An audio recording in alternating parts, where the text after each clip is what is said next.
I'm Dr. Stephen J. Allen of the Capital Research Center, investigative think tank in Washington, D.C.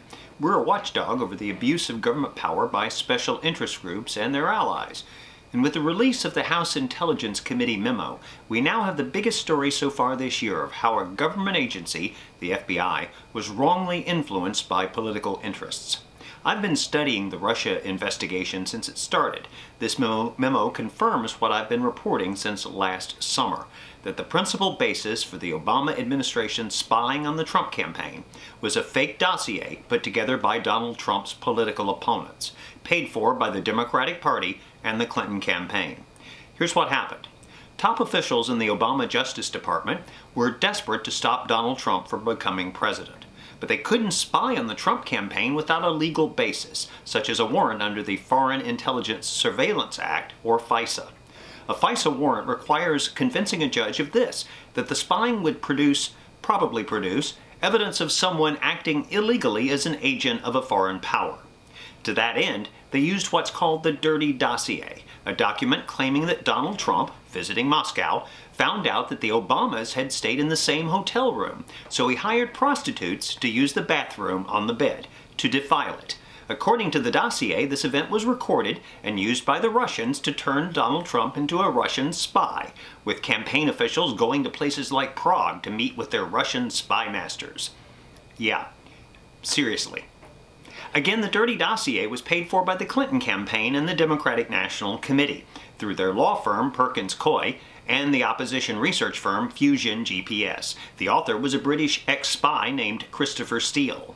At one point, FBI officials even tried to make a deal to keep paying Steele for more research. From the House Intelligence Committee memo, we now know that the dirty dossier was an essential part of the initial FISA warrant and of the 3 renewals of the FISA warrant. That's 4 times.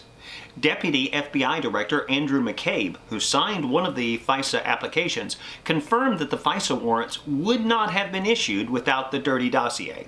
In fact, wouldn't even have been sought. I want to stress the importance of this point. Regardless of any other sources the FBI may have had, there's no FISA warrant without the dossier, so we can know the other sources on their own were not sufficient to trigger the spying. Senior FBI and Justice Department officials knew the partisan origins of the dirty dossier. In fact, Associate Deputy Attorney General Bruce Ohr met with the dossier author, Steele, who told him that he, Steele, was desperate to stop Trump from becoming president. Ohr's wife, by the way, worked on anti-Trump research for Fusion GPS, the folks behind the dossier. And Ohr funneled his wife's anti-Trump research to the FBI. Again, research paid for by the Democrats and the Clinton campaign. 4 times, the FISA warrant was issued or renewed, without the judge ever being told what the officials knew, that the Clinton campaign and the Democrats were behind the document. By omission, they lied to the judge. That makes the warrant application fraudulent. Worse, to corroborate the dossier, they used an article from Yahoo News, an article that they knew was based on the dossier itself. In other words, they used an article based on the dossier as evidence for the allegations in the dossier. 3 of the 4 times, the fraudulent application was signed by FBI Director James Comey. Comey has since admitted that the dossier was, quote, salacious and unverified. Others who signed the fraudulent FISA applications included Sally Yates and Rod Rosenstein, 2 of the key figures whose names you've heard in the news. By the way, any actual evidence obtained through the fraudulent warrant could be excluded as what lawyers call fruit of the poisonous tree. Don't get me wrong, the FBI has a lot of great people in it, but like all government agencies, it's prone to corruption when it's left unsupervised, or when it's used for political objectives. Remember that the FBI director once labeled Martin Luther King the country's most notorious liar, and that the FBI spied on Dr. King and tried to get him to commit suicide.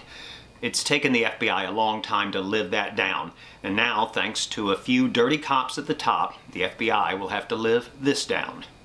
By the way, I'm writing a book on the 2016 election to be called Revolt of the Deplorables Inside the Greatest Upset in American Political History. More revelations to come. Thanks for watching.